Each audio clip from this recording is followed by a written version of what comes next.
So it was another 25 basis point hike from Jerome Powell and the Fed that provided the volatility. This week, the market will also look to bounce back with more earnings coming through from the retail sector. We'll also get the February retail sales data. February PCE is on the schedule, and remember, that is the Fed's preferred measure of inflation. We'll also get consumer confidence data from the Conference Board and Michigan sentiment to round out the week. It's your week ahead preview right now.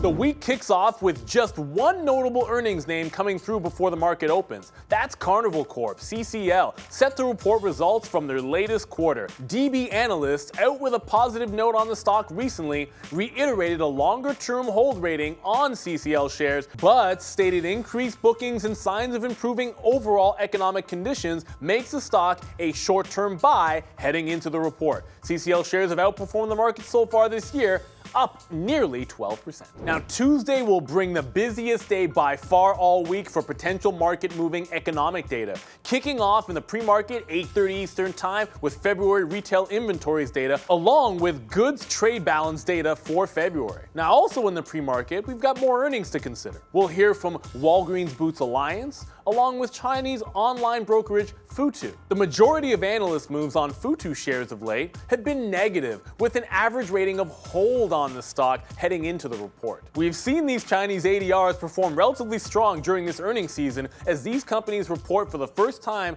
post-reopening from COVID lockdown. Now, focus will then shift to 10 a.m. Eastern when we'll get the Conference Board's Consumer Confidence Report for March and the Richmond Fed Services and Manufacturing Index, also for March. Last month, the consumer confidence number showed a slight decline versus the prior as focus remained on the Fed's battle with inflation and the possibility of a recession remaining high for later in the year. Notable earnings then set after the close on Tuesday with LULU, Play, chipmaker Micron scheduled to report, and last week, Citigroup analysts cut their earnings estimates for Micron ahead of this earnings report, stating, "We believe CapEx and utilization costs by Micron and Hynix could or should create a bottom in the DRAM market over the next 6 months. And Micron is trading close to a trough in valuation." Citigroup also, however, maintained a buy rating on the stock. Lululemon shares will also be on watch by traders. The company currently has an impressive streak of 10 straight quarters of earnings beats. Goldman Sachs and Wells Fargo analysts have both recently increased their price targets on the stock and maintained positive views on the shares heading into this report. Wednesday, setting up to be a bit of a quiet session overall with no significant earnings schedule. On the economic front, however, we'll get the latest reading on pending home sales in the US for February at 10 a.m. Now, during the session, we'll be watching shares of Intel. The company is hosting its live data center and AI investor event virtually starting at 11:30 Eastern Time. With so much focus on this space recently, potential headlines from the event will no doubt move the stock. On Thursday, focus shifts back to inflation as we get Q4 final estimates for both PCE and GDP out before the start of trading at 8:30 Eastern. Last month, data showed U.S. economic growth slowed slightly in the most recent period. Remember last week, the Fed's economic projections also showed GDP this year remaining essentially unchanged. The PCE estimate, meanwhile, is typically something that the market looks past, but given the focus on inflation and the Fed of late, an unexpected number here could potentially move stock. And we'll get the final month-over-month PCE reading coming up Friday morning. Weekly and continuing jobless claims numbers will also be released at 8:30 in the morning.